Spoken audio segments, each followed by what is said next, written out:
Olá amigos, bem-vindos a mais um vídeo do canal RF Lab. Como estão vocês? Tudo bem? Ô turma, antes de mais nada, pessoal que se inscreveu no canal, valeu, muito grato pelas inscrições. Obrigado à turma aí que tem dado like também, que tem feito os comentários. Pô, muito legal, o canal tá prosseguindo aí a pequenos passos, né? Talvez ainda eu não acertei completamente aí o conteúdo dos temas e tudo mais. É claro que a gente tem um monte de coisa que pode colocar, mas não agrada a todo mundo, lógico. Alguns vão assistir aquilo que interessa, evidentemente, tá?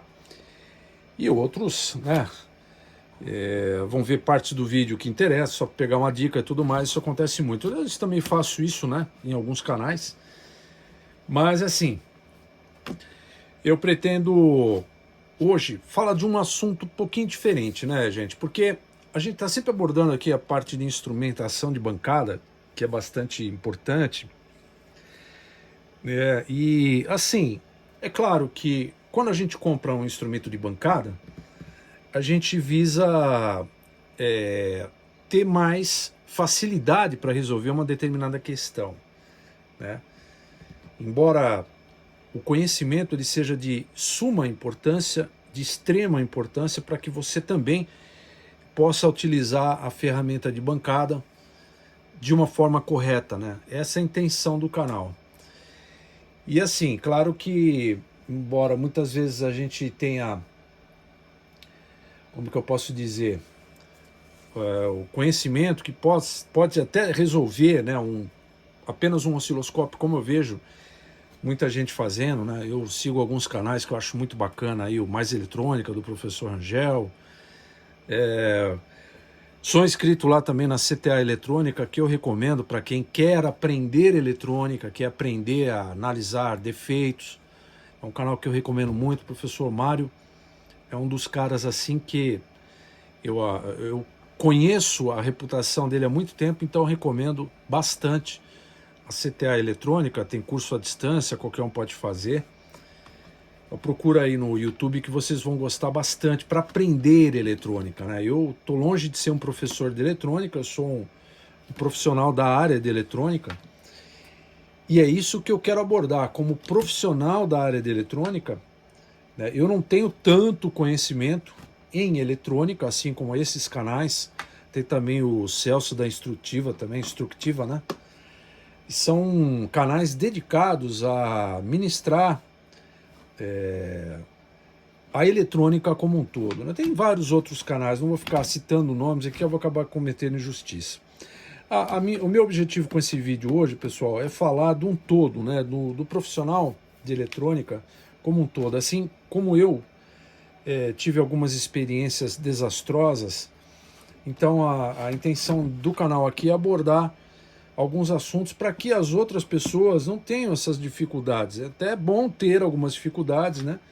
Mas também, se a gente puder ajudar para que a pessoa tenha uma condição melhor de trabalho, é muito legal. Porque quando você vai para o mercado de trabalho, pessoal, o que importa é o resultado final, né? Então, assim, mas ninguém é bom em tudo. Tudo bem, mas você pode ter um equilíbrio, né? Você pode ter um excelente conhecimento, mas você pode pecar em alguma outra coisa, né? Ou até, às vezes até num relacionamento interpessoal, a forma como você vai vender o seu trabalho, a forma como você atende o teu cliente, o teu conhecimento de mercado, o teu conhecimento contábil, de empresa, tudo isso vai demandar conhecimento também. Então, em eletrônica, a gente tem o conhecimento teórico, né, básico da coisa, às vezes, e falha em muitas coisas, falha nos detalhes, falha num conhecimento mais aprofundado, falha em várias coisas. E eu, como todos, também sou falho em várias coisas. Inclusive, quando eu me propus a fazer o canal, assim, eu tenho procurado corrigir falhas no que diz respeito a ser um videomaker, que eu não sou, e eu cometo várias falhas. Então eu peço desculpa pelas minhas falhas, mas a intenção aqui não é ser um produtor de cinema, nem um produtor de vídeo do YouTube, e é passar algumas coisas para vocês. Tá bom? Dicas, dia a dia, etc, etc. Então, assim, eu procurei, além da instrumentação de bancada, que é uma coisa que me ajuda muito, principalmente nas algumas dificuldades que eu tenho, teóricas, e acho que todos temos, né? Então me ajuda bastante na identificação de alguns problemas e etc, etc. Né? Eu procurei também investir numa questão bastante importante para um técnico de eletrônica ou para quem tem uma empresa de eletrônica. O que é isso?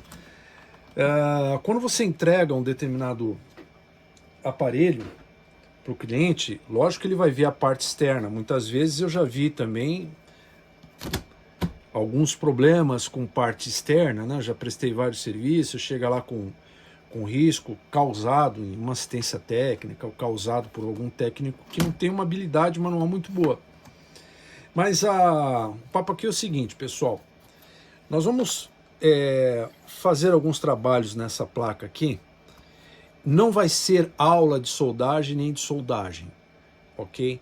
Mas eu vou passar algumas dicas que eu acho muito legal para quem trabalha com esse tipo de placa, né? Principalmente dupla face, tá? Não vou ensinar aqui técnicas específicas, para isso tem canais, tá? Mas como que a gente vê a coisa quando a gente se depara com um serviço, por exemplo, ó, isso aqui eu já deixei desse jeito aqui propositadamente, ó. Isso aqui é um CI num soquete, tá? Então tá aqui, ó. O CI tá solto.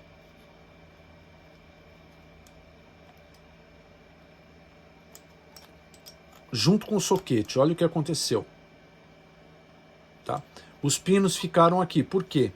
Eu tentei tirar esse componente de uma forma errada. Eu vou fazer isso, tá, pessoal? Eu vou fazer o errado. Só que eu não vou estragar mais um soquetinho, porque isso aqui às vezes é difícil de achar um soquete bom como esse aqui. Então eu vou fazer o errado, ok? E depois eu vou fazer a forma certa. Mas, assim, não que seja errado, mas eu vou utilizar alguns equipamentos que não são ideais para remover esse componente. E onde eu estou querendo chegar? Quando você faz um tipo de trabalho, e você faz um trabalho limpo, profissional, e deixa a placa zeradinha, até às vezes melhor do que ela veio da empresa que montou, e eu já fiz alguns trabalhos que eu tive que pegar a placa e deixar um pouco melhor. Tem um vídeo meu do Ground Pro, que eu já peguei ela com algumas marcas assim de fluxo, velho, enfim. Bom, quando você faz o trabalho e deixa a placa legal, se um outro técnico pegar, o profissional vai olhar e falar assim, pô, isso aqui já foi feito, vai ver tua etiquetinha lá, uma marcação que você faz com a data para você, né, se basear, vir o aparelho novamente, você saber se isso está na garantia, se não está. Enfim, cada um tem o seu propósito aí, o seu método, né? Mas, caramba, eu já vi tanta coisa ruim, turma. Por exemplo, estourou uma placa, né? Muita gente olha lá na plaquinha tal, tem até vários exemplos. Aqui, por exemplo, ó, esse aqui é um jumper que veio de fábrica, tá? Olha aqui, é um fio, né? Um jumper que veio de fábrica. O cara poderia fazer esse jumper aqui, ó. Ele poderia pegar esse fio aqui, encurtar ele, passar por cima dessa trilha aqui, ó, tá? E vir até aqui, ok? Ou até, sei lá, né? Mas o ideal é fazer isso curto e de uma forma que você possa reduzir o risco de captação de ruído, né? Principalmente quando a gente fala de circuitos integrados, circuitos digitais, que são muito suscetíveis a ruído, né? Então, pô, o cara faz o projeto, gente, ó, ele coloca, principalmente em circuitos integrados, ele coloca aqui, ó, capacitores, né? Cerâmicos. E aí vocês podem ver em SMD, por exemplo, pegando essa trilha aqui, né? Paralela, vocês veem vários SMDs, vários capacitores, né? Até o cara fala, pô, mas isso aí é difícil de achar quando dá curto. Realmente, tem que usar o método Kelvin, que é muito legal, tem bastante vídeo que fala por aí, tá? Disso daí. A minha abordagem é o seguinte, esses capacitores, eles estão aqui justamente para fazer uma filtragem de frequências que estão presentes devido a capacitâncias das trilhas, capacitâncias parasitas, indutâncias parasitas, captação por, sei lá, por indução de lâmpada LED mal projetada, lâmpadas fluorescentes, fontes chaveadas mal projetadas também, uma série de coisas. Então o cara coloca um monte de capacitorzinho aqui, né? E aí ele vai filtrando esses ruídos. Então ele consegue dirimir bastante esse problema. E o que acontece se esses ruídos estiverem presentes, for um circuito digital, por exemplo, que vai fazer uma leitura, que vai fazer uma amostragem, vai fazer uma captação de um determinado pulso digital e etc., de repente esse ruído pode influir nessa resposta do circuito. Ok, muito bem, o cara desenvolveu lá, aí vai para o técnico pega a placa, e aí ele vê lá, tal, não sei o que, beleza, eu vou tirar esse componente, tira e acaba ocasionando esse tipo de avaria aqui, ó. Aí o cara vai ter que tirar pininho por pininho, né, e soldar. Muitas vezes o cara faz, até tem conhecimento, viu lá um vídeo no YouTube que o cara vê, vamos usar tal coisa, a gente vai usar aqui também, tá? Vou fazer esse vídeo por partes. Isso aqui é a primeira parte, a introdução. Mas o que eu já vi? Trilhas arrebentadas, onde o camarada começa a fazer jumper e vira uma aranha, né?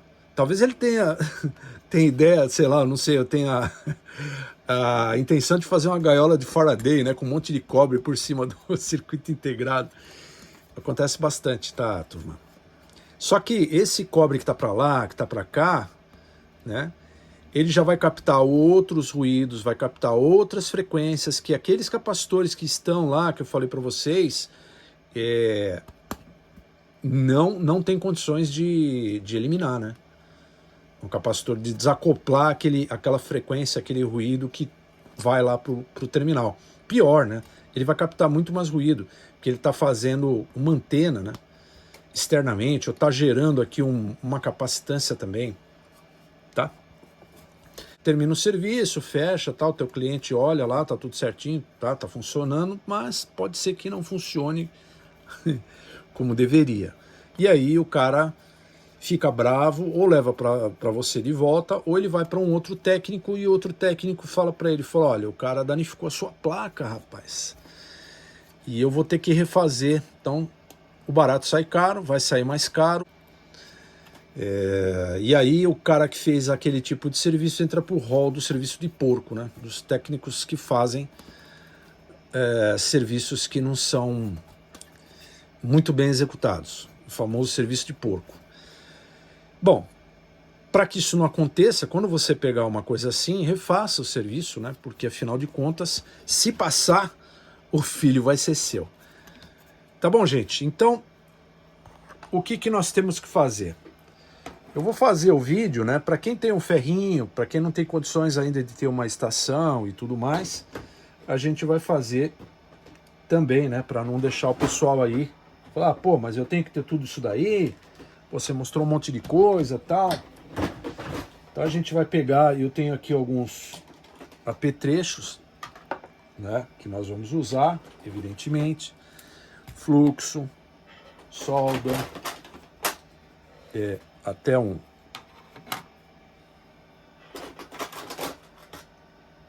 estilete. Que mais? Pode ser? Sei lá, de repente também. O que mais pode definir? Vamos lá. Aqui, ó. Sugador de solda. Esse aqui é um bom exemplo, ó. Depois eu vou comentar no vídeo para vocês. Isso aqui também, ó. Tá? Deixa eu ver aqui mais aqui. Bom, isso aqui também é legal pra gente abordar. Aí você fala assim, pô, mas você tem um monte de tranqueira. É um monte de tranqueira. Mas vamos ver para que servem essas tranqueiras todas, tá? Tá aqui, ó. meu álcool isopropílico, que eu preciso carregar, inclusive. Tá. Estação de retrabalho, ferro de solda, uma série de coisas aí que são importantes. Agora mesmo eu estava fazendo aqui uma manutenção e eu arrumei uma ponta de prova de um osciloscópio, tá? Tinha quebrado dentro, deu um trabalho lascado. Mas eu falei, pô, vou fazer um outro vídeo aqui que de repente pode ajudar o pessoal melhor do que só ver como é que funciona uma ponta de prova. Ah, faltou uma coisa importante aqui também. Tá aqui, ó, malha de soldadora. Que mais? Cotonete. Olha o cotonete que eu uso. Bom, se faltar alguma coisa lá para frente, nós vamos pegar, tá? Como eu disse, estação de solda, eu vou pegar um outro ferrinho também, vou ver se eu pego um ferro mais simples aí para a gente fazer a operação, tanto correta quanto a incorreta. Bom, o último equipamento que eu adquiri foi esse cara aqui, ó. É um sugador a vácuo, é o Racco FR301. Não tô ganhando nada, tá, pessoal? Não tô sendo patrocinado por essa empresa, só que é uma empresa que fabrica equipamentos de confiança. Eu tenho... Ah, esqueci, ó. Tô falando dos caras, ó. Tá vendo só? Um monte de coisa que você tem que ter para ter um bom trabalho executado, né? Não é só instrumentação de bancada. Deixa eu ver se eu consigo... Pera aí, gente. Deixa eu ver por aqui. Antes que eu faça alguma besteira. Eu vou derrubar coisa aqui, já viu. Vamos aqui. Passar ele para cá.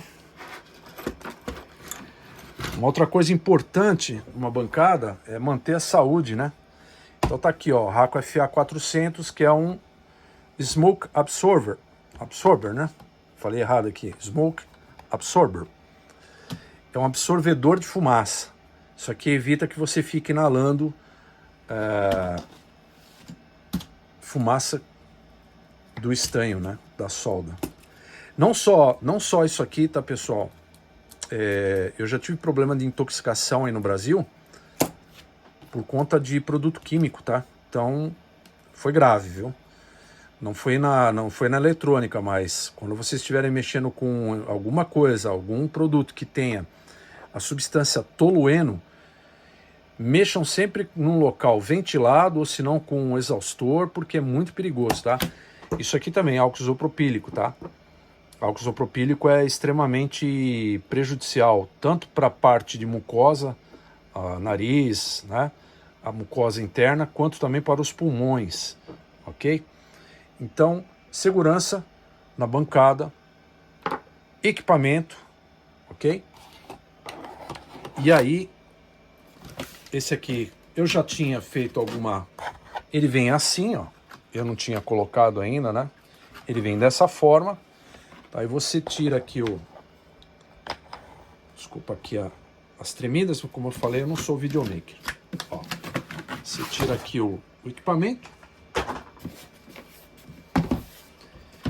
Ele vem numa maletinha muito bacana. Aqui. Ó. Ver se eu não vou fazer nenhuma besteira. Tá aqui manual, tudo, né? Eu deixo ele acondicionado sempre assim, ó. Enroladinho, aqui para não... Vem com os filtros, vem com uma hastezinha para você limpar, né? Uma chavinha específica para tirar os parafusos dele. Que mais? Tem aqui essa parte aqui, ó, que é para você tirar essa parte aqui da frente, para você desconectar isso aqui, para mudar o bico, né? Que isso aqui você compra como acessório, tá? Não vou me alongar muito, porque o assunto aqui não é esse, tá? Esse aqui é um suportezinho para você apoiar. Bom, tem algumas pessoas que usam um suporte, realmente fica mais prático, né? Para colocar ele, mas eu não sei se seria viável por conta de forçar. Ele é um pouco pesado, né? Em relação... Não é a questão do peso em si, né? Somente isso, mas a questão da temperatura aliada ao peso. Eu não sei se isso aqui pode causar uma distorção no material. Então, se ele veio com isso daqui para ser usado lateralmente, né, assim, ó, na realidade a gente vai usar ele em cima de alguma superfície com proteção, ó, dessa forma, né? Então veja que aqui ele está apoiado só, mas ele não está fazendo uma força por conta do peso que ele tem. E como está aquecido, pode ser que esse pequeno, né, peso que ele tenha, aliado à temperatura, pode ser que prejudique, tá? Então tá aqui a pontinha dele, ó. Eu vou comprar mais algumas outras pontinhas, né? Uma menor e uma maior, número para baixo, número para cima, para poder trabalhar. Então aqui no manual dele, ele explica também. No caso aqui, ó, galera, eu não vou explicar porque tá em japonês, né? Então eu não entendo. Mas, cara, a gente vai, lógico, né, pela lógica. Bom, tem vários, né?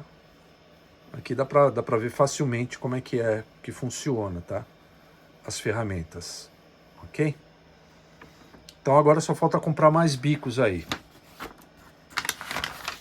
Ok? Deixa eu ver aqui. Vamos ver se dá pra gente colocar, dá pra colocar mais alguma coisa. Ó, tá vendo aqui a forma certa, né? Ó, tudo isso tem um limite, tá, pessoal? Ele tá encostando no terminal do componente, ó. Importante, tá? O terminal que você vai retirar, ó, ele tá passando por dentro de um furo metalizado, como é o furo daquela placa lá, ó. Tá vendo? E você mexe nesse terminal que está internamente aqui, ó, tá? Para sugar a solda e para soltar o terminal, né? Encostar um pouquinho na trilha, claro que com o seu devido limite, né? Para não correr risco de arrebentar a trilha, e fazer, né, a sucção dessa solda aqui. Então, é uma coisa importante o que eu vou passar para vocês aqui, que eu tive na prática, de como utilizar adequadamente o ferro de solda e o sugador de solda. O que eu quero dizer é o seguinte, pessoal, a técnica é uma coisa extremamente importantíssima para o resultado final do trabalho, ok? Quando eu pego para fazer alguma coisa, eu procuro deixar o mais original possível. Eu fico muito chateado quando eu acabo sem querer, já aconteceu de eu queimar um fio e etc. Eu até troco, né? Refaço a solda, corto novamente se tiver o tamanho para refazer a solda, para não ficar um servicinho mequetrefe, né? Tá bom? Então, introdução é essa daí, pessoal. Equipamento de dissolda, eu tenho outras coisas aqui também, estação de retrabalho, equipamento para absorção de fumaça e uma série de coisas. E na sequência a gente vai começar a fazer, né, essas remoções de uma forma errada, que não deve ser feito, depois da forma certa, com o equipamento que eu tenho, tá? Isso aqui que eu falei para vocês é extremamente importante, mas é muito caro, ok, pessoal? Aqui no Japão já foi caro. Aí no Brasil, eu acredito que esse equipamento deva custar mais de 2 mil. Tá ok? Então você fala, pô, mas 2 mil? Pô, dá para comprar um osciloscópio. Dá, cara. É uma coisa que para quem tem manutenção, para quem tem uma oficina e precisa, principalmente para esse tipo de placa, né? Tem muito SMD hoje, mas hoje, mesmo você pegando placa de SMD, você vai ver capacitor lá, você vai ver algum ou outro componente que você vai ter, né? Esse tipo de remoção para fazer, aí o negócio pega. Então isso aqui te facilita, agiliza e vai colocar um pouco mais de dinheiro no seu bolso, porque realmente o tempo é dinheiro, né, pessoal? Principalmente na área de manutenção. E não vai te dar dor de cabeça para resolver um problema causado por uma remoção mal feita. Mas necessário é que a gente aborde a coisa bem legal, bem detalhado, e no próximo a gente vai fazer a parte prática.